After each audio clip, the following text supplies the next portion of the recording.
Let's get into it.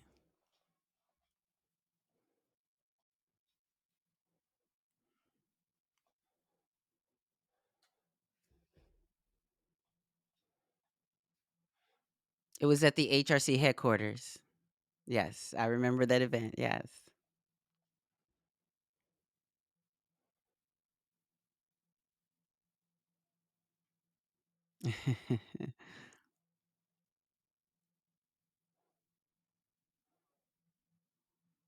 Thank you. Yes.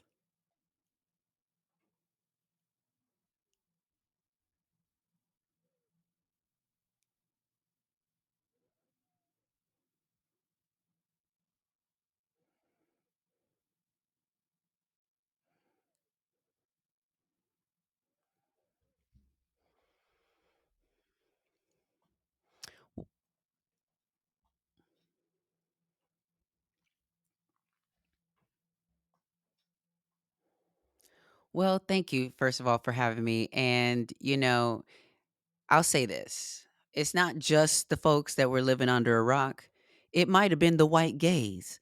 Because let me tell you, when we first came out with Pose season one, the black and brown folks, especially Ryan Murphy's doing a show, once we heard about it, we were waiting and salivating for it to drop. By the time we got through, into Pride season, because it dropped in June, and so as we're going through Pride season and starting to show up places, a lot of the white gays had no clue who we were. They were not watching the show. And so we watched how Pose brought a lot of the language of the ballroom scene back into sort of the spotlight. And, as with so many things, it gets kind of co opted into spaces and people are saying things and using terminology that they don't even know the meaning of. But if you were one of the fans like myself who were watching week to week, you were really invested in everybody's story because you started to realize that these were just people who had dreams too and who were trying to navigate a society that tells you that you have to fit into a box in order to succeed. And what I loved most about the show's legacy is its conversation on authenticity, because I think it pointed out that um trans people specifically can be some of the most authentic people because we are risking it all to be ourselves. Meanwhile, other folks are being bought by a salary or by an opportunity um, to align with something that may not completely be who they are or what they align with, but the price is right. So it's kind of like, who's the hoe, honey? Who's the hoe?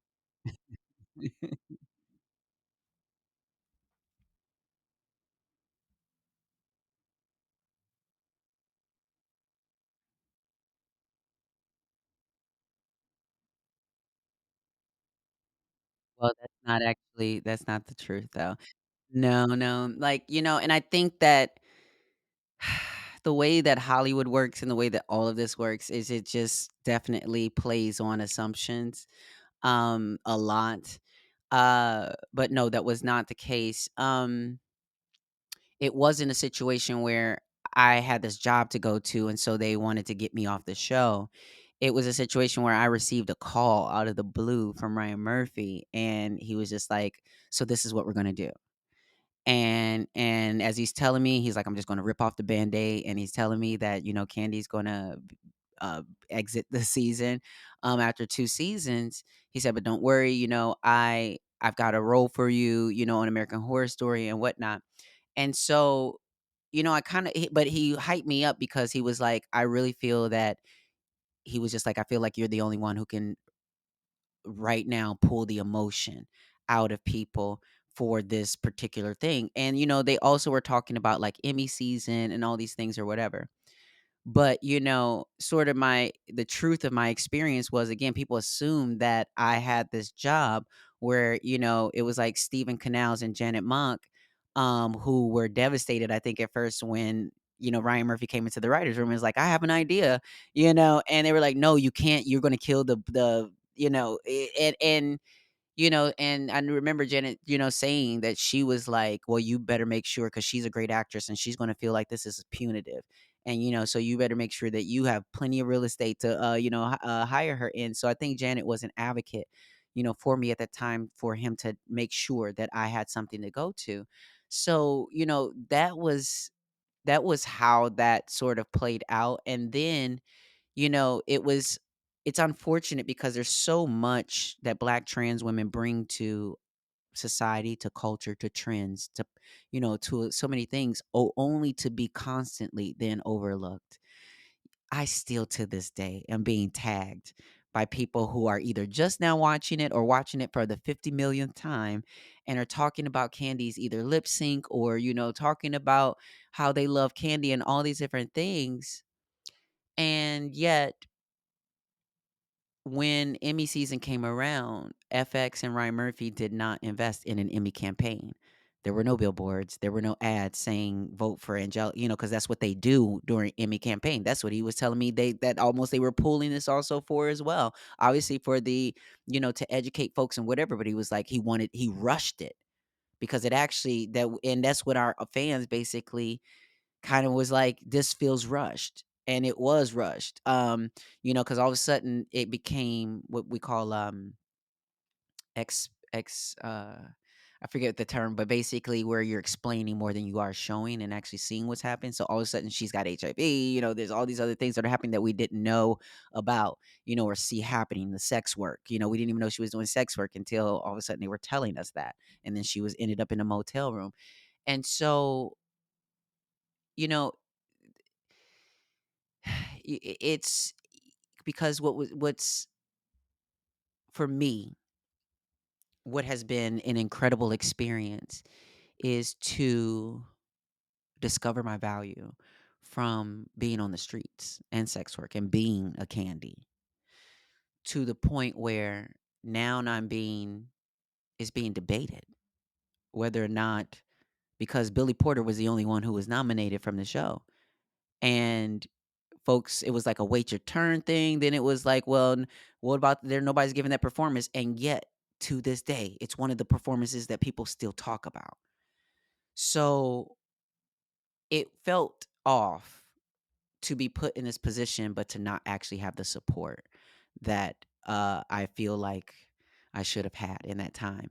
And to be honest with you, that is something that has been a theme in my life as a Black trans woman, and that as a celebrity.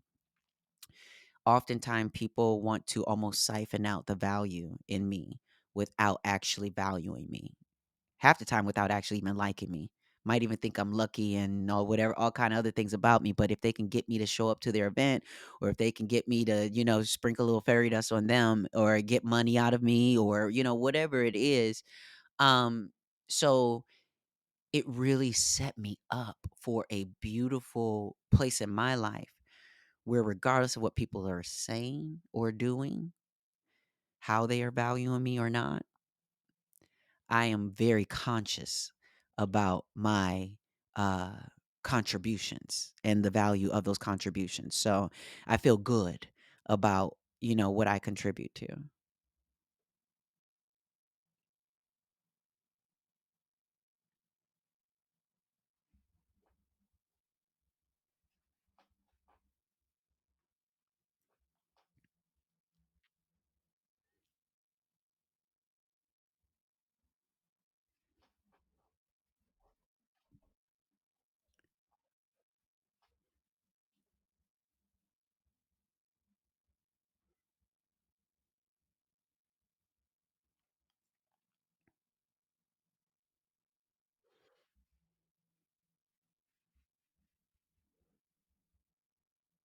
No, not at all. Thank you. And I have to say, and I have to give credit to the writers as well, to Janet Mock, to Stephen Canals, and to Ryan Murphy. But like, to the scent that, there's a saying that's no tears from the writer, no tears from the reader. And it was really that kind of situation. So when I read the script the first time, I was boo-hooing. When I got to that last page, I was inconsolable. I was crying from the beginning of page 1. And so I actually had to implement a strategy where I did not rehearse any of my scenes. I just went through what we call like a rote memorization, like just remembering the words. And even when we got on set, Ryan Murphy, usually Ryan Murphy would be like, okay, before as we're setting up the cameras and things like that, guys can go off since we're doing your scene and rehearse your lines so we, know them. I mean, again, I've never not known my lines, so there's that. But but secondly, me, my parents, a lot of the people I did the scenes with, we never rehearsed any of those scenes because it was just so palpable that we just wanted to give it fresh every time, and go with whatever they got.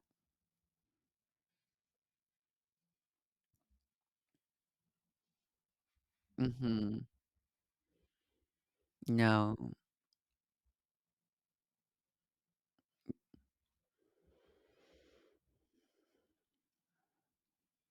Yeah, yeah. Like, I get so emotional every time I think about and talk about my mom because I really do love her so much. And it's the type of love because parents can be annoying. They call in, you ain't call me, and what you just how parents can be. And but I feel so blessed because there was just such a long period of my life where I did not have them and I didn't have that relationship with them. And I have a brother who doesn't even speak to my parents, and they gave him the world. He's got a doctorate level education. My mom, I just remember, my parents had so much focus on him that I felt kind of neglected. And I also felt, you know, as a queer person coming up, there was just this thing. I felt so unsupported. Like, and I was told I was an abomination and all these kind of things, whatever, kicked out the house, all these different things. And so, you know, it's it's so beautiful because it all comes back to my Buddhist practice, and I just can't say enough how like grateful I am that somebody introduced this to me because it's all reason. Not a single thing has been something that has been something to force me against my will to believe some things that seem out of touch and all this kind of stuff or whatever. It's all reason. And so there's these 5 principles we have, and it's an organization. It's an organization almost just like any corporation or religious institution, but where we're just agreed. We're agreeing on a mission and on a principle. We are all in one accord on that, and that is world peace. And we have these things called the 5 principles for it's like the 5 principles. I think it's like the 5 principles for a harmonious something. And but basically one of the principles is having faith in a harmonious family. Um and also there's a concept that we talk about having a debt of gratitude to your parents or to one's parents. And that has to do with regardless of how they show up. Um and it has to do with, there's so it's so deep. It goes so deep because say for instance there's something called like the 10 factors, which are 10 different things that comprise of a person, their nature, their appearance, their internal effect, their um it's just all these different things. And so there's so many different things that come together to make not only you, but then the universe and all these different things. And so in a society that is patriarchal, in a society that is misogynistic, that is violent towards women, that forces Christianity down our throats. My mom grew up in an evangelical home. My grandmother was a pastor who kicked her out of her home while she was pregnant with me. There's a ton of things that could have happened between her being kicked out and me being born. So, one, I am so grateful for her overcoming her own challenges, her fears about raising a child, not being married, all these different things. So, regardless of all the other things, even now even go even further to say we learn to have gratitude that's on another level. That's why I have the relationship for my mom, is because with this practice, we say if you want to change something or someone, we know that we can't change someone else.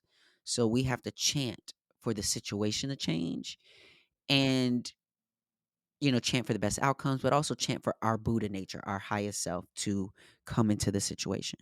So what we really are saying there is we can actually use this practice to change any relationship, living or not. We can engage in a way that says, I'm going to shift the currency of energy that's happening between us. Because for a while, it was all negative on both sides. My mom tossed me saying all kind of things. So I was being a disobedient child and cussing her out. And then I knew my dad was like, well, you're not going to do that, you know? And so, so when I decided to shift that and not play victim, grown, talking about what my mom and daddy said and did, I decided to offer a different frequency. But I said, first, you're going to have to know exactly what I went through on the streets, the choices I had to make when you weren't there because you weren't there.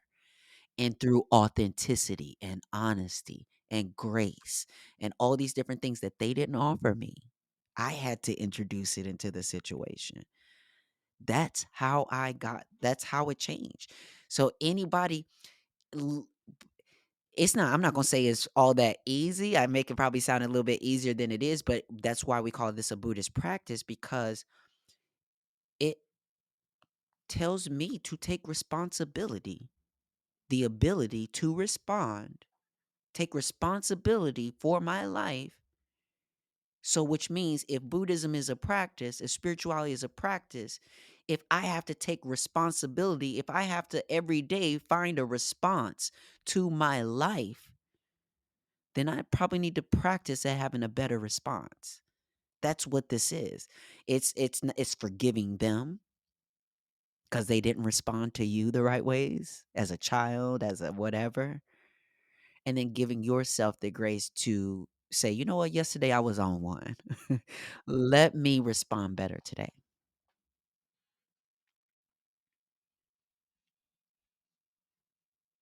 Hmm.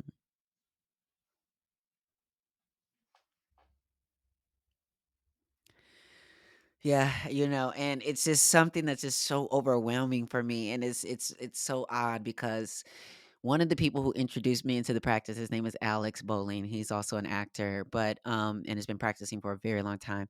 When I moved to LA, I wanted to be an actor. This was in 2010.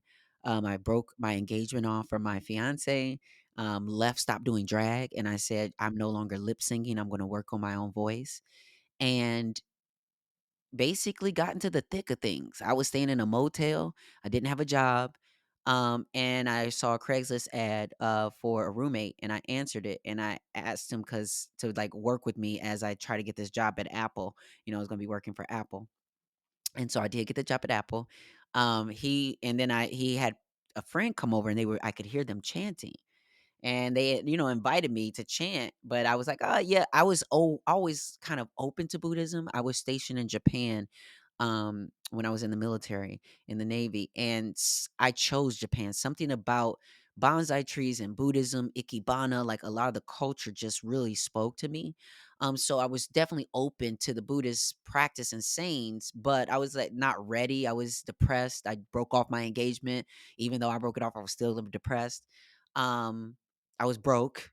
I mean, it was a lot of things. I wasn't who I am now, and so, and it's funny because Alex, when he talks about this practice and the things, he sometimes gets so emotional, and I'll be like, "Dude, why is you crying all the time?" Whatever. And now I'm that person that's just like so overwhelmed, because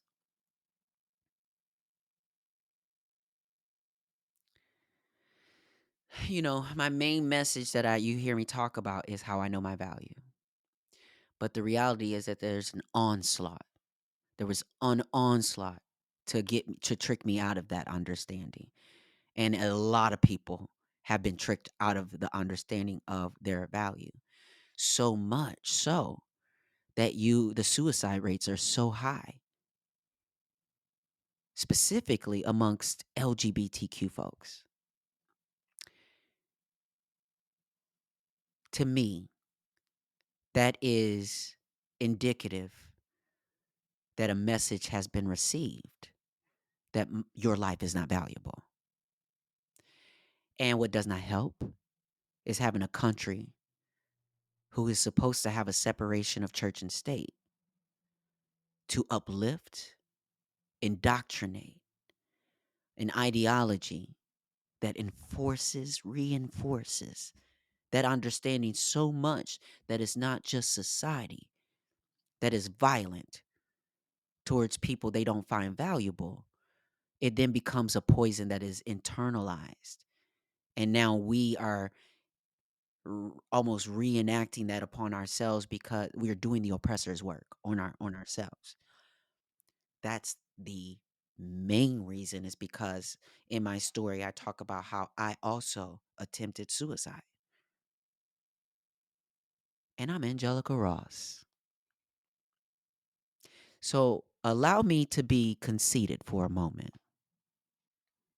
Imagine Angelica Ross not giving us that performance at Candy.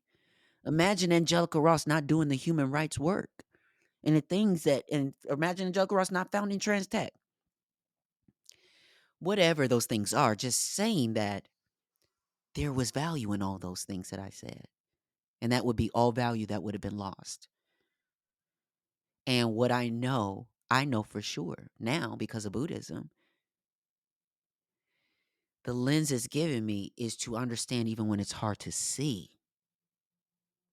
I can actually see the value in all people and all humans so much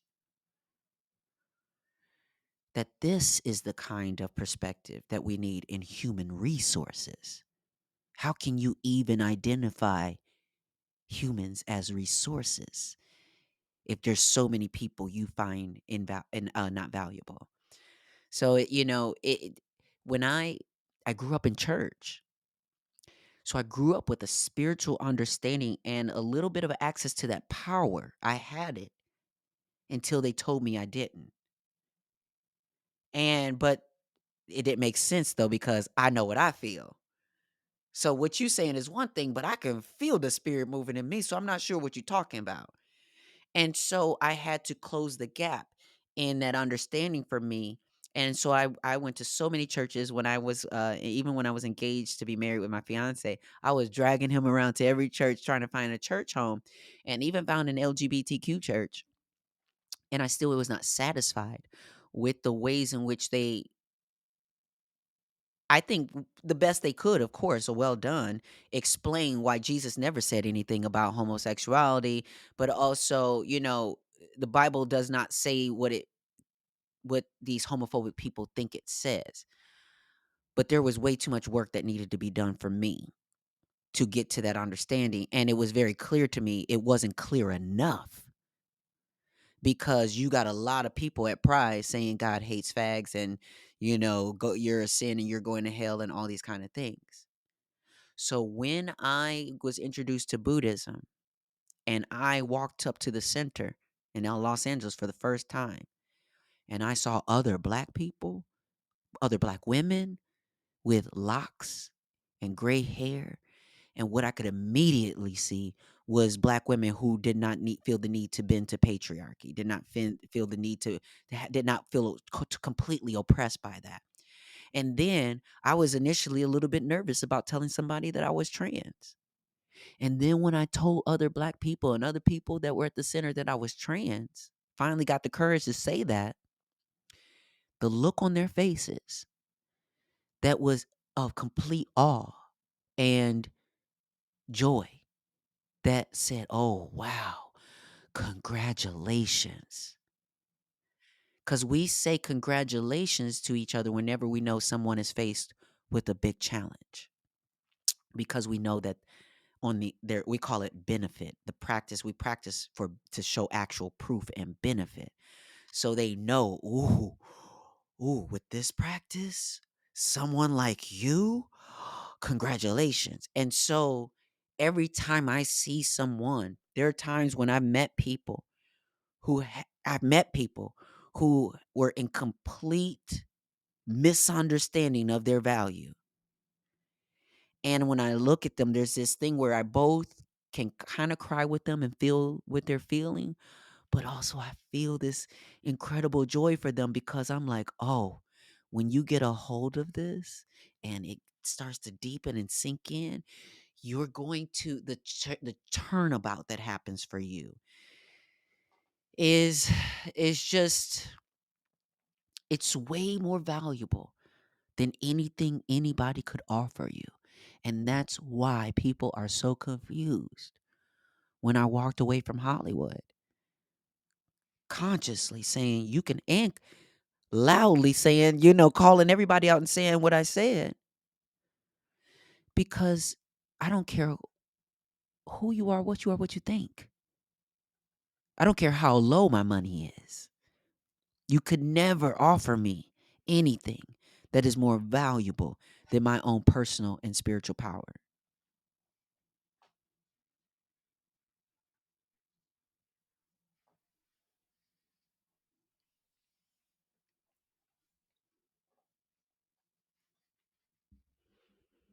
I want listeners to understand that no opportunity wasted and the key to happiness. And we talk about happiness as being absolute, not relative. It's not based on the sun shining. It's something that is deep inside me that is unshaken, no matter what the circumstances are. So, to actually reach that happiness, what I want our listeners to listen and hear, I want people to stop looking outside of yourself for value, for affirmation, for validation, to look and to be able to look inside themselves for the deep well of value and to know that in order to be happy, you have to choose moment by moment to win.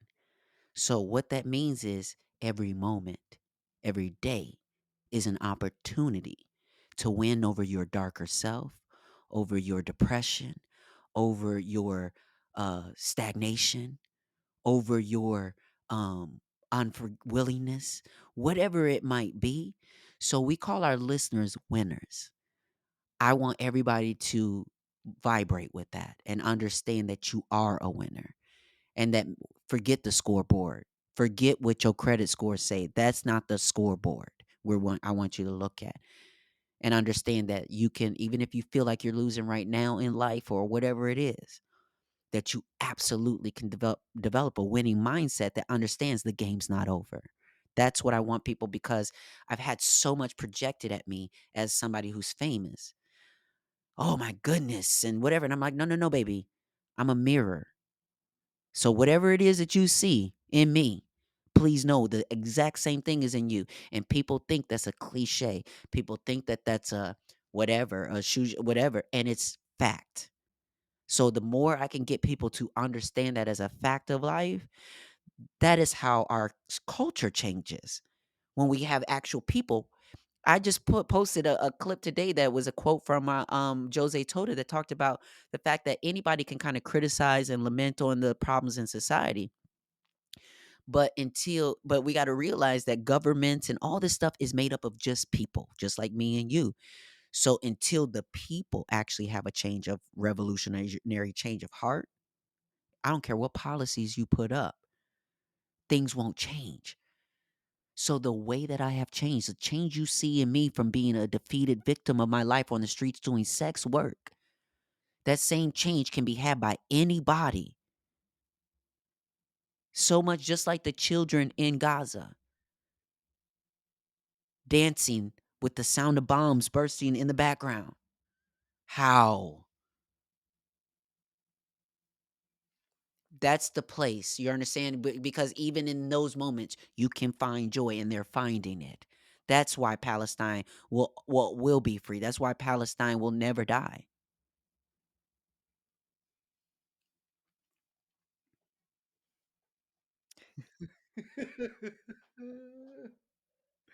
Baby, I do, it's wild.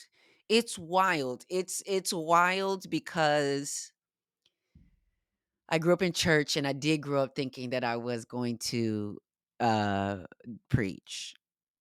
But thank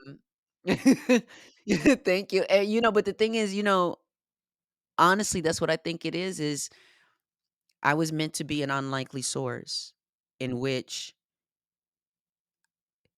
this world has denied the God in me. But when we get to a place where we're ready to vibrate with spiritual truth, then you will see it's undeniable. And that's where the place that I'm trying to get folks to, and also remind other trans people of our divinity.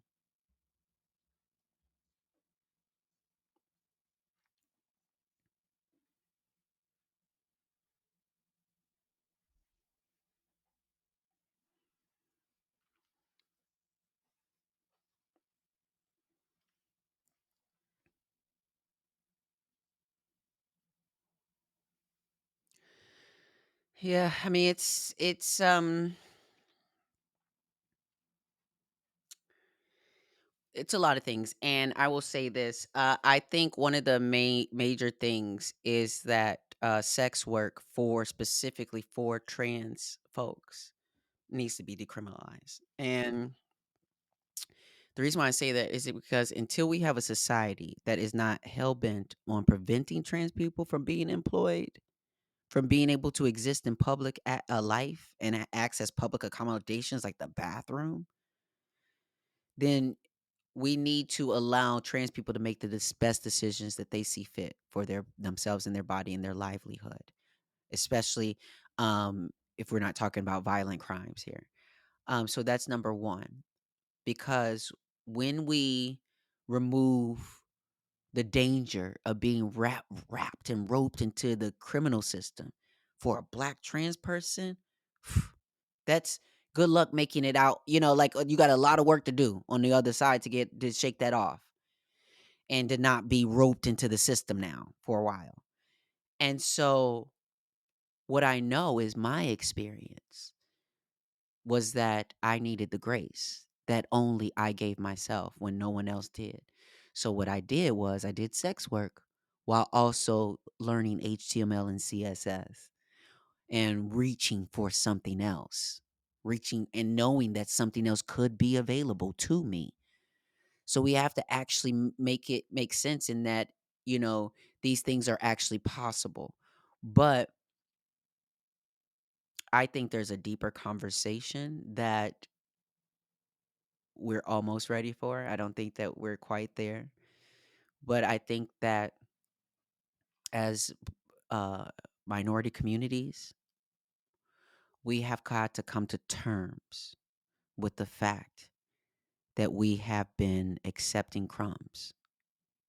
We've been accepting them telling us change takes time, as the money and the wealth never trickles down. We've become accustomed to crumbs, so much that we're actually almost berating other people when they don't accept the crumbs. Don't you see? This is as good as it's going to get. Or, you know, ha- and so I think that what is happening right now is that we're in the middle of a revolution. And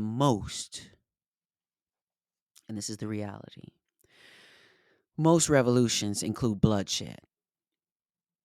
Unfortunately, we're in a situation right now where we're in a revolution where there's a lot of bloodshed, black bodies, black and brown bodies, but we're being told that violence is not the answer. But the war that's been waged on us, systemically and otherwise, is taking our lives. Literally, we are buried in their backyards. And so I think that we're not ready to, well, we are. It's happening. Where, and they know it because that's why they are starting to outlaw protesting. In at least 3 states, they've started to outlaw protesting. When that's at the end of the day, that might be all we have left. Is It's a fundamental right and putting our bodies on the line. So when we talk about that bloodshed, or it's coming into a place where even people are setting themselves on fire because people are not understanding how it's all connected. We're still trying to divorce ourselves from each other. We're trying to divorce ourselves from society's ills and not seeing our reflection in it.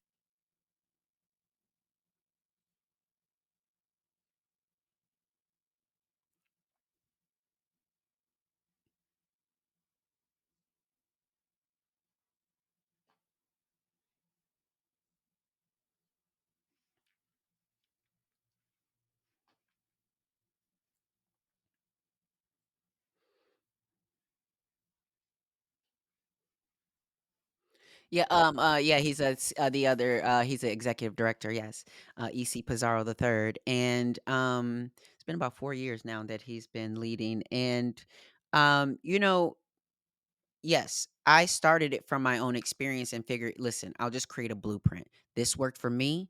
I think it can work for others. And not only that, I understand tech to not just be coding. So, especially as things that have developed now, that is everything from social media management to project management with certain things that has nothing to do with coding, cybersecurity that has nothing to do with coding. There's being a YouTube beauty influencer has nothing to do with coding.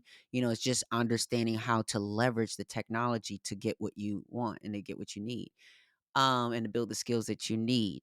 Um, and we have always made it very crystal clear that we center the most marginalized, and we believe those are Black trans women, and especially Black and brown trans women where English is not their first language. It makes it even harder. So, if we remove just those one more barrier that makes it easier for them to access, we realize actually I'd like that too, and I'm not trans. I'd like the ability to work from home on some days because I don't want to have to present every day or whatever the case is, or I would love family leave because sometimes stuff happens in families and I might not be pregnant or whatever the case is, but that will work for everybody. So there's just these things, but what I find is, when it comes to the tech industry, there's still like a few. There's not a lot of us. I can name on my hand some folks like animators like Cat Black. Twirl Goddess, and a few folks that I know that do techie things, but the the product I'm selling, I guess. Um,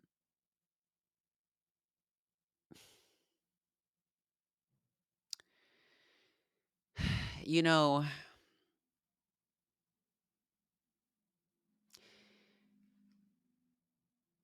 eh, it's just really hard. There's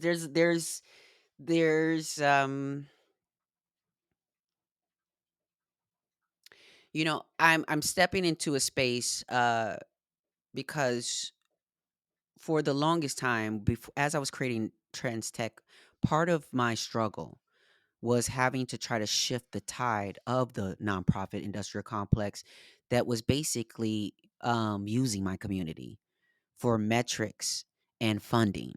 They were using, we would call it trauma porn, basically, where they would use a homeless trans woman's story to get funding, but many times the funding didn't even go into their trans programming, or they didn't have trans employees yet. Then that was a whole thing. People were scrambling around to find trans people because funders were like, well, we would love to fund you, but we also would love to see trans people actually working and serving the people that you claim to be serving.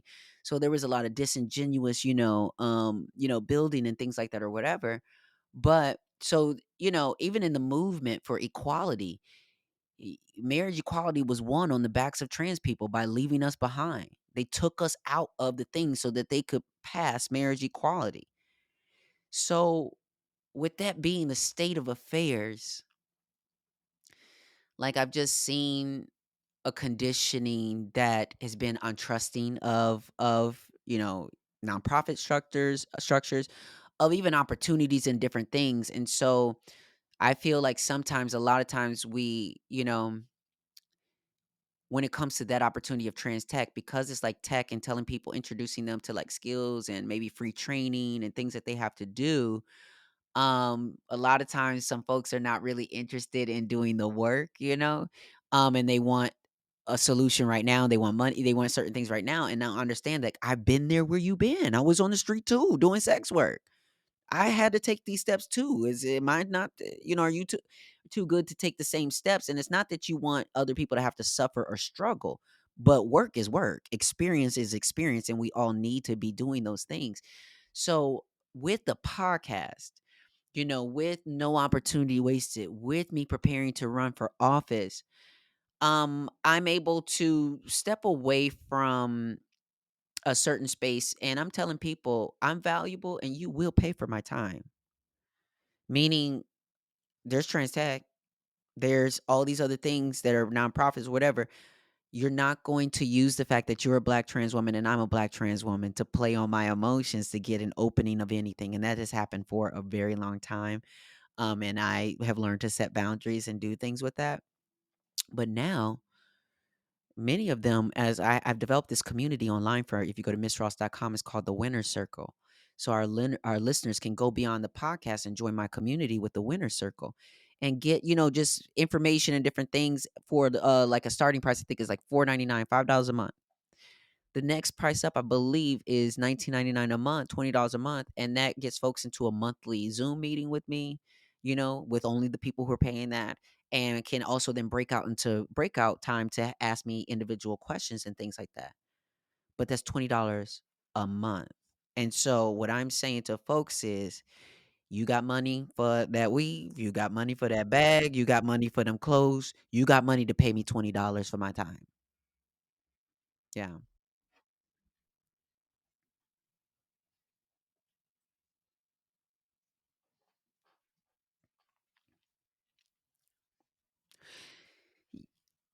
Well, I hope it comes, and this is all I'm gonna say, is that I'm gonna be me.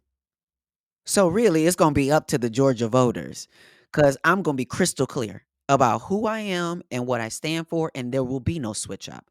So when I say that I'm about bodily autonomy, I mean for women, trans folks, children, everybody to have autonomy over their bodies and teach that, so we can teach consent in this culture. I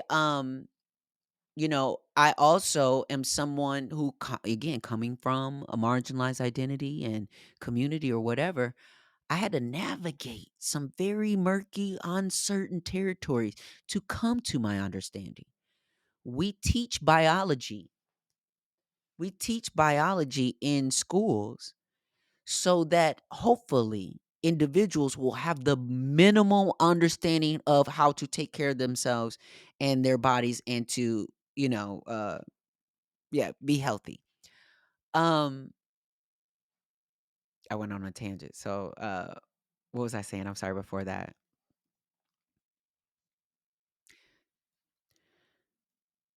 To know our bodies, so to know our health. So, why criminalize then folks who are treating their anxiety with cannabis or marijuana or their ADHD or whatever it is? The biggest gang I know is the pharmaceutical industry. We need them both. But the reality is that we need to decriminalize marijuana because it's a health issue, not a criminal issue. And not only am I clear on that for here, but I'm also clear that a lot of black folks in Georgia see Georgia as a almost like 40 acres and a mule type of state, where we have rappers, singers, entertainers, and corporate folks who have all been able to get them a piece of land. But we still haven't pushed, because if you don't have privilege, if you don't have certain, things, you can still get arrested. I live in Decatur. It's Decatur, Georgia. It's illegal here. Now I live in the good part of Decatur, in the nice place. But there's a hood in everywhere in America, and there's a hood in Decatur for sure. And so if they want to arrest anybody or harass anyone for that, they can. So I want to I never thought as a trans person that I would be a hometown anything. I always thought I'd be hiding on the back pages. And so, even in my neighborhood when I bought my house, I got into the habit of like just slinking into my house and not really saying hi to the neighbors and blah blah blah. And so now I want to change that for myself and for Georgia. I want to belong here and be responsible to Georgia to cuz I am someone who has an ability to respond to a lot of what our people need, what our communities need. So, and I'm willing to say the things. I'm willing to not only quote unquote fight, but also heal and uplift and do all the things that need to be done.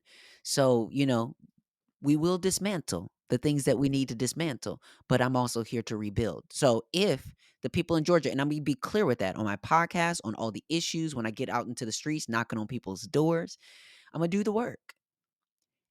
It's up to Georgia because I'm not, again, I'm not changing, meaning like I'm not going to do what other people do with lobbyists and other things to come up with different things to try to gain favor. I've done that in a past life. I'm not seeking favor.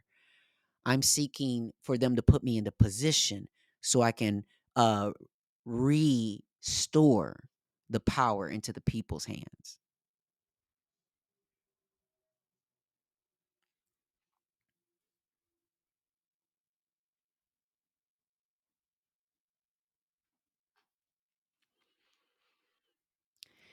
Yes. I mean, so I sorry, my dog is down, down, down. So I do have a couple projects that I'm working on. A few I can't talk about.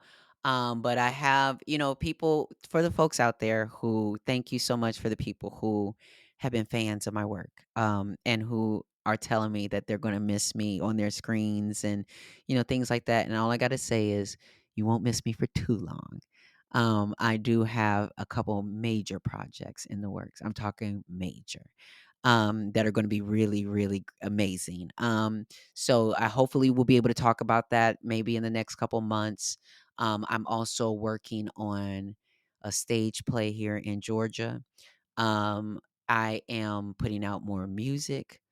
I have also launched a free online course at missross.com that'll be available. It's still in its beta right now, meaning all the information is there, but I'm also going to add video to it as well to make it, even more enjoying. But it's called the Personal PhD.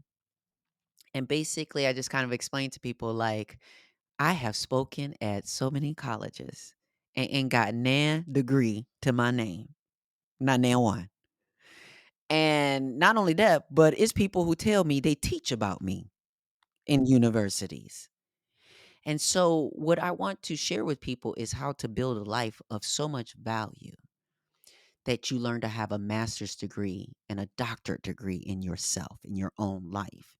That you don't, when you are able to do that, it's not always about money. I don't like to leave my house really for less than $10,000, to be honest.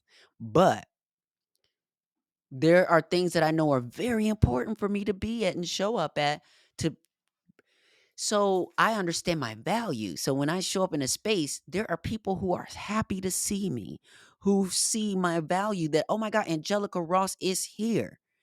And so I feel value. I see value. I know that money couldn't even pay me for how this child is looking at me. So it is I'm excited about walking the walk and showing people the choreography.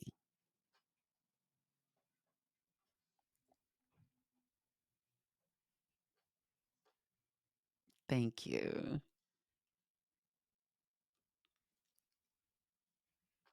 Absolutely.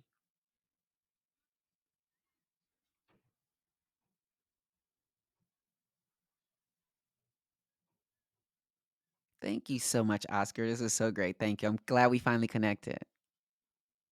Take care.